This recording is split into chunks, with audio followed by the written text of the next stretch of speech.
carte numéro 3, du coup, Néfertari Tarot, bienvenue dans ton message. Donc, on va voir dans les prochains jours ce qui arrive vers toi. Ce qu'on a comme message pour toi.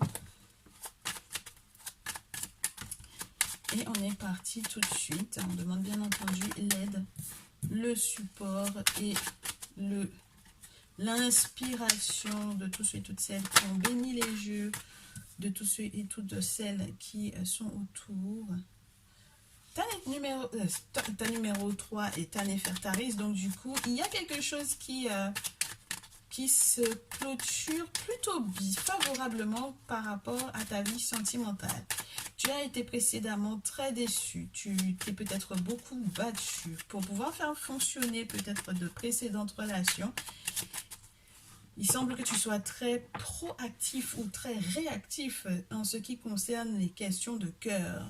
C'est quelque chose qui t'intéresse beaucoup et il semble et on sent que ça ira beaucoup mieux.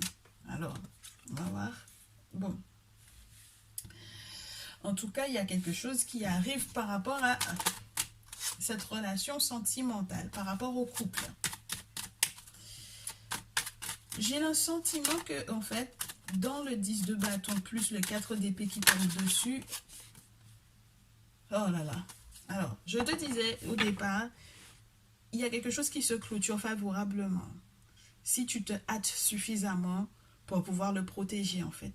C'est-à-dire que si tu as compris qu'il y a effectivement un danger et que tu ne pourras pas le porter tout seul, tu ne pourras pas apporter ou gérer cette situation-là tout seul, tu vas pouvoir effectivement protéger ton couple de la fin de celui-ci ou des ennemis qui sont autour. Tu as des espions autour, d'accord? Tu as des espions et on te fait savoir qu'il faudra que tu sois très courageux, très courageuse, parce qu'il va y avoir des conversations éventuellement houleuses ou des conversations réelles, tranchantes à avoir avec ton autre. C'est sur le plan sentimental. Le 4 d'épée, je ne l'aime pas. Il faut que tu le saches. Hein? Ce n'est pas une carte que j'apprécie du tout parce que ça te parle de la mort de quelque chose. Bon, si c'est la mort pour la renaissance, c'est une bonne chose. Si c'est la mort littérale, là, ça devient autre chose. Ok? Ça veut dire qu'il y a danger spirituel et donc, c'est pour ça que je te dis, si tu es quelqu'un qui prend au sérieux ta relation, hâte-toi de faire ce qu'il faut pour pouvoir vous protéger tous les deux. Bien, j'espère que tu auras suffisamment de lucidité pour ne pas te laisser berner par les personnes qui essayent de revenir pour te proposer en plus des choses qui seraient éventuellement considérées comme agréables, comme des contrats que tu pourrais voir comme intéressants, mais qui ne sont que genoux, entre guillemets, qui ne sont que... C'est très jeune. Tu sais, les valets, c'est jeune. C'est très, très jeune. C'est pas un roi, hein? D'accord? Le valet, ce n'est pas du tout un roi. Donc, émotionnellement parlant, c'est quelqu'un qui est dans les balbutiements, qui est dans l'apprentissage, qui doit faire attention, qui doit être minutieux. Donc, si tu es dans une toute nouvelle relation sentimentale, c'est vrai que ça m'a l'air d'être la bonne personne, c'est vrai que ça m'a l'air d'être une personne que tu apprécies beaucoup, ça peut être une relation qui est vraiment la bonne, hein, d'accord? Parce qu'on a de l'amour sincère, on a amour et passion, donc ça m'a l'air d'être assez équilibré. Mais il faut que vous vous protégiez tous les deux. Et il faut peut-être aussi que vous mûrissiez tous les deux. Il faut faire attention à ne pas être manipulateur l'un sur l'autre. Hein? D'accord? L'un vis-à-vis de l'autre. Qu'on n'ait pas envie de prendre le dessus sur l'autre. Tu m'excuses, ta Néfertari, je vais boire de l'eau.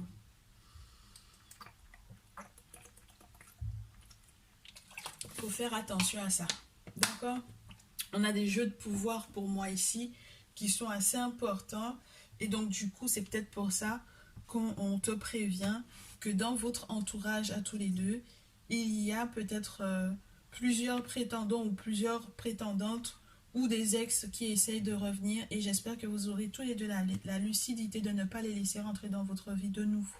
Parce que ce sont des personnes qui auront envie, en plus de proposer des choses, comme je te dis, qui peuvent paraître stables et sur le plan financier, sur le plan sentimental, ça peut paraître bien, mais ce n'est pas suffisamment lourd, je te dirais.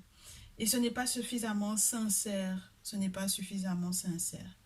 Donc, c'est bien que le jugement tombe avec le diable parce que ça voudrait dire qu'il y a quelque chose qui sera un franc succès une fois qu'on aura établi peut-être établi des limites saines pour écarter ces personnes-là de l'entourage du couple, pour écarter ces personnes-là de l'intimité du couple et pour faire que du coup, bon, ben, on puisse effectivement avancer et évoluer, hein.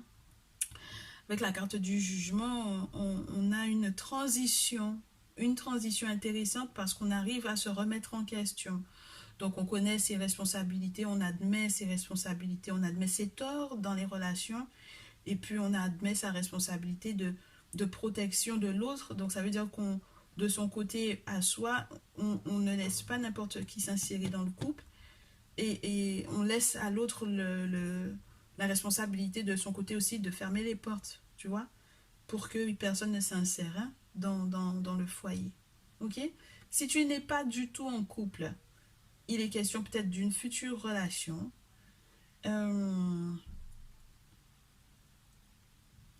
C'était quelque chose qui était mort, hein, d'accord? C'était quelque chose où tu croyais que c'était mort de chez mort.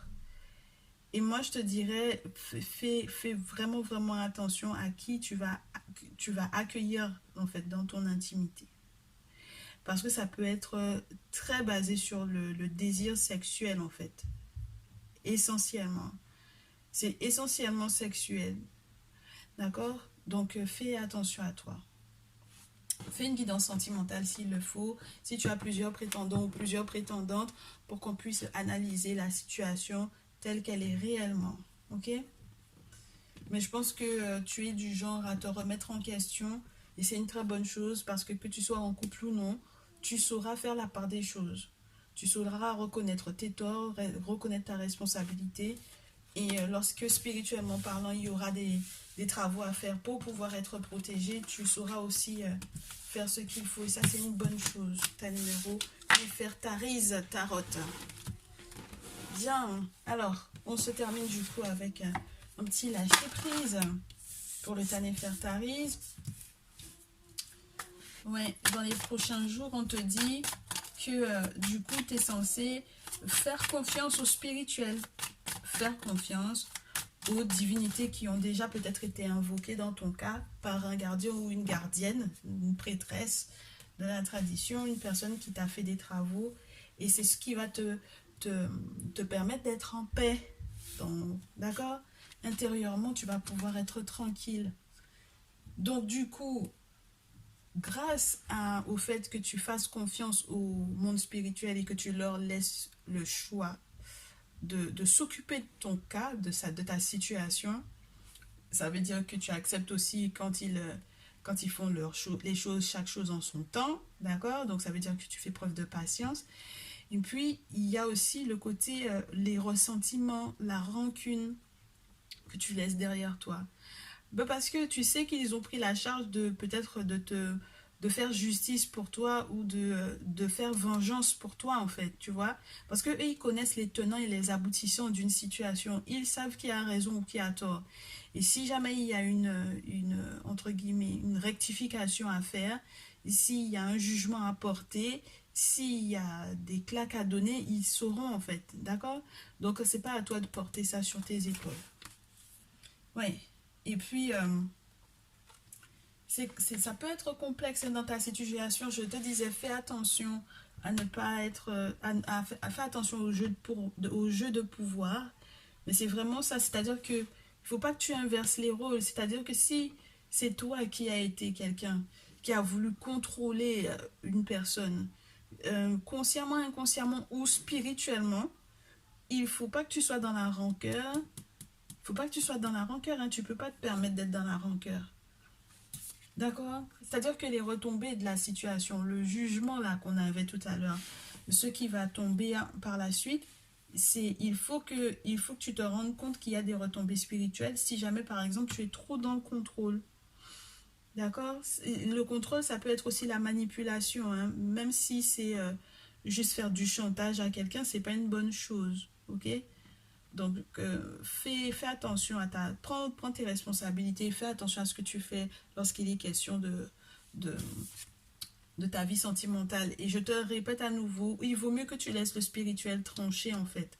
Parce qu'ils savent, ils connaissent les tenants et les aboutissants de cette situation-là. Ils savent quelles sont les intentions que tu avais, quelles sont les intentions de l'autre. Et donc du coup, c'est pour ça qu'on te dit, ne dis rien, tais-toi, ne parle pas, ne dis rien. Une fois que tu auras vu la personne qui doit te faire des travaux par rapport à ce que tu auras vécu, ne parle plus en fait. Reste dans le silence, observe. Prends ce temps-là aussi parce que peut-être que tu verras les événements s'enchaîner et tu comprendras en fait pourquoi est-ce que le spirituel agit ou ne réagit pas par rapport à ce qu'il y a eu. D'accord? Tu comprendras pourquoi est-ce qu'il discipline ou non et comment est-ce qu'il discipline. Plus tu te tairas et plus tu auras la possibilité effectivement de comprendre comment le spirituel agit. Le silence guérit, on te dit. Hein? Donc ne parle pas. Ok? Ne parle pas, observe. Et si tu veux plus d'infos, bien sûr, on reste disponible. Si tu as besoin d'une guidance personnalisée, t'envoies un petit mail. Toutes les infos sont dans le descriptif. J'espère que ce message te permettra de savoir quel comportement avoir dans les prochains jours. Ouais, et puis tu es quelqu'un qui est très têtu en plus, hein, tu as numéro 3. Tu as toujours envie d'avoir raison. Il y a des moments, même lorsque tu as raison, il vaut mieux laisser les gens avoir... il faut les laisser, hein, il faut laisser l'autre avoir la possibilité d'avoir raison aussi et de faire sa propre expérience, etc. Et je te le répète, laisse le spirituel juger parce que peut-être que tu te trompes complètement sur les intentions dans lesquelles quelqu'un t'a fait ou ne t'a pas fait quelque chose en particulier dans ce qui était de tes liens côté cœur. Ok? On passe du coup au tas numéro 4. À très vite, le tas numéro 3, on se retrouve dans une prochaine vidéo. Allez, tas numéro 4, bienvenue à toi. Tarot chamanique. Qu'est-ce que je peux te donner comme info? Il y a beaucoup trop de cartes, mais elles sont magnifiques tes cartes. Ouais, elles sont spéciales. Elles sont très belles. Alors, je vais les garder. On en a 5 quand même, hein. C'est quand même beaucoup. Je vais juste te donner la phrase qui va avec ces cartes-là et puis ensuite on se fait un tirage, correct? Pour moi, on te parle d'un succès total, d'un apport que le monde des esprits t'aura donné, qui te permettra d'arriver à un nouveau cycle, une nouvelle étape de ta vie. Ouh, pourquoi ça fait tout noir? La carte 21, c'est ça, c'est le succès total, hein, que je me trompe pas. Mais bien sûr, la carte 21, ça a toujours été ça. C'est ça, c'est le succès total, l'apport du spirituel pour pouvoir passer à une autre étape de ta vie. Et je te prends le petit manuel. On te parle de monde supérieur et de tout ce qui doit survenir pour une pleine réalisation, pour un plein renouvellement. Ok? Donc, il y a un renouvellement de quelque chose. Il y a une situation qui est en train d'évoluer pour le mieux, puisqu'après j'ai l'étoile, donc ça veut dire que tu es quelqu'un qui est très chanceux, très chanceuse, qui a beaucoup d'espoir également. Tu peux être aussi quelqu'un qui a une personne dans le cœur qui lui manque éventuellement et qui veille sur elle ou sur lui, selon que tu sois un homme ou une femme. Il y a une personne en tout cas qui peut-être a déjà transité et qui est comme un ange gardien pour toi, entre guillemets. C'est cette personne qui te fait cheminer, en fait, d'accord? C'est cette personne qui te guide, ok? Qui te protège, qui veille sur toi et qui te guide. Maintenant, grâce à cette guidance-là, tu vas être amené ou tu vas pouvoir t'échapper, en fait, de certaines situations dangereuses, surtout spirituellement. Te sortir de situations où on essaye de te manipuler. Donc ce personnage-là, il arrive à courir, à se déplacer spirituellement. Tu sais, c'est plus avec les pieds, là. C'est un déplacement qui est autre. Donc du coup, même lorsqu'il y a des ennemis, des attaques, un environnement pas sain, un serpent qui essaie d'attaquer ici, bon voilà. Mais tu as la possibilité d'échapper à ça, ok? Échapper aussi à la manipulation pour moi, d'une personne qui essaye de te montrer sous un autre jour. J'ai l'impression que il y a quelqu'un qui essaie de t'enfermer dans une dans sa propre vision des choses. Une personne qui essaie de te manipuler. Et puis c'est émotionnel, hein, puisque ce sont les cristaux. Et c'est bien ça qui est dommage. Parce que l'objectif de cette personne-là, c'est de faire, entre guillemets, de te faire perdre ton âme. Tu t'imagines? On te parle d'un fantôme, entre guillemets, qui essaie de te faire perdre ton âme. Donc, il faut vraiment que tu fasses attention parce que pour moi, en fait, normalement, on te dit, fais attention à l'image que les autres pourraient te proposer de ce qui est beau ou de ce qui est bon. Fais attention à ce qu'on ne vole pas ton âme, par exemple, en essayant de te corrompre également. Ok? Ne reste pas sur du visuel, sur le physique, sur ce qui pourrait te sembler beau, sur la belle apparence que les gens pourraient te donner. Parce que c'est de la manipulation dans toute sa volupté, je te dirais. Et ensuite, on te dit que si jamais tu arrives à discerner tout ça, tu vas pouvoir être comme, entre guillemets, accompagné de cette divinité-là, de cette entité-là, cette reine de coupe. Et la reine de coupe, comme tu peux le constater, elle te parle de fertilité, elle te parle d'abondance, elle te parle d'une personne qui est très claire au niveau émotionnel. Ce n'est pas quelqu'un qui se laisse berner ou qui se laisse manipuler. Hein. On a le sentiment d'une mère, d'accord? Dans sa puissance, dans la faculté qu'elle a aussi de t'accorder de véritables richesses, je te dirais. Ça va au-delà de l'apparence du coup. La mère des mers, la mère de tous les océans. C'est une personne qui a une capacité d'imagination qui est folle, qui est pleine de ressources et qui va donc du coup peut-être t'envelopper de cette protection-là ou de cet amour-là. Donc moi, pour moi ici, j'ai une forme de protection pour toi qui est assez belle. Et puis tu as une belle intuition. Ta numéro 4, tarot des chamans. C'est déjà un très beau message, non, avec cette phrase-là. Je t'en prendrai que 3, donc du coup, pour pouvoir corroborer tout ça. Merci. On te dit que par le passé, où tu auras le sentiment de revivre certaines choses. Ouais, je pense que c'est le fait que la carte, elle ait voulu se mettre juste à côté de celle-ci, alors que c'est celle-là qui est tombée en premier. Elle a voulu se mettre avant alors qu'elle est la deuxième carte. Donc ça fait partie de ton passé. Il y a des choses de ton passé que tu vas revivre prochainement. Tu peux être un signe de terre ici. Hein. J'ai que des cartes de terre. Capricorne, Vierge, Taureau. Alors du coup, cet élément terre là, c'est le premier, tu sais, dans ce jeu.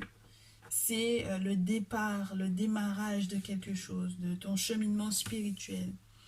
Et donc, on te dit que normalement, tu vas ancrer quelque chose de solide et de stable sur le plan matériel comme sur le plan spirituel. On te demande de rester contre ton arbre généalogique, de rester contre tes ancêtres, je te dirais. Reste à côté d'eux. Il faut que tu aies leur perception, leur vision des choses.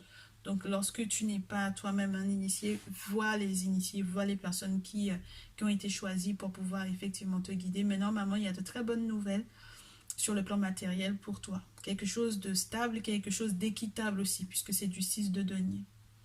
Maintenant, le 5 de denier vient avant. Donc, ça veut dire qu'il y a eu une période où, précédemment, tu avais déjà perdu pied.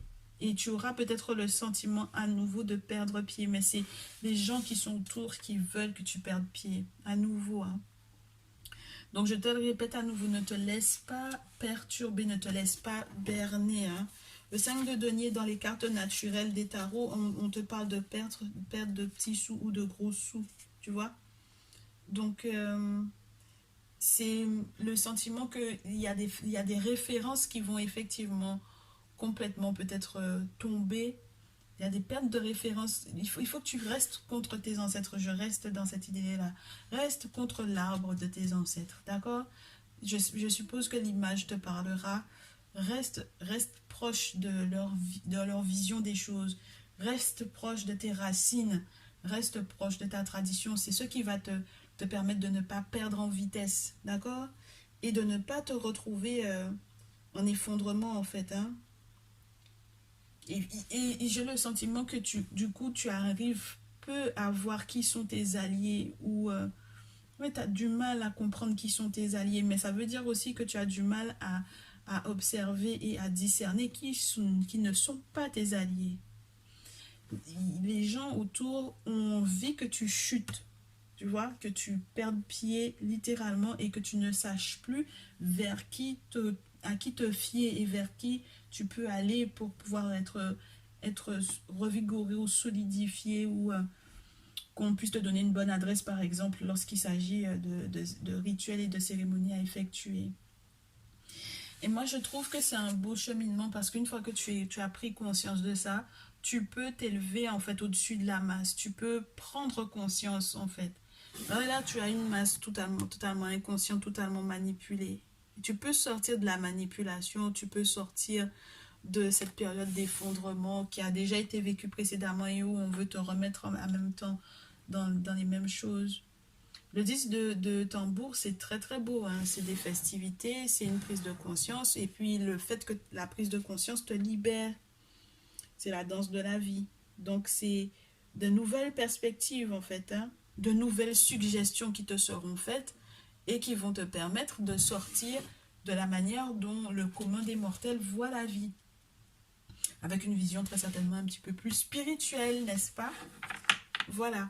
Donc à nouveau, sur la pile, on te fait savoir qu'il faut que tu fasses gaffe à ne pas donner d'eau à tes ancêtres parce que sinon tu vas être dans les ennuis. Ok? Donc ne te leurre pas sur ce que les gens peuvent vouloir te montrer de leur réussite ou de ce qu'ils disent être la spiritualité alors que eux-mêmes ils ne savent pas entre guillemets, à quels ancêtres se vouer, n'est-ce pas? Pour ne pas dire à quels saints. C'est-à-dire que ce sont des gens qui eux-mêmes n'ont pas de racines, en fait, qui n'ont pas d'ancrage. Et toi, tu as des racines qui sont fortes, qui sont solides. Tu as eu une culture qui est forte. Tu as peut-être des ancêtres, une lignée de famille qui vivait dans sa spiritualité. Pour qu'on puisse te dire, reste contre cet arbre-là. Il y a des choses que vous faisiez dans vos familles et qu'il faudra reprendre en fait pour moi. Qu'il ne faut pas perdre, qu'il faut chérir et qu'il faut reprendre. Ok. Ben, ça m'a l'air d'être super ça. Alors, on se fait juste un petit message de lâcher prise pour pouvoir clôturer ton message. Bien.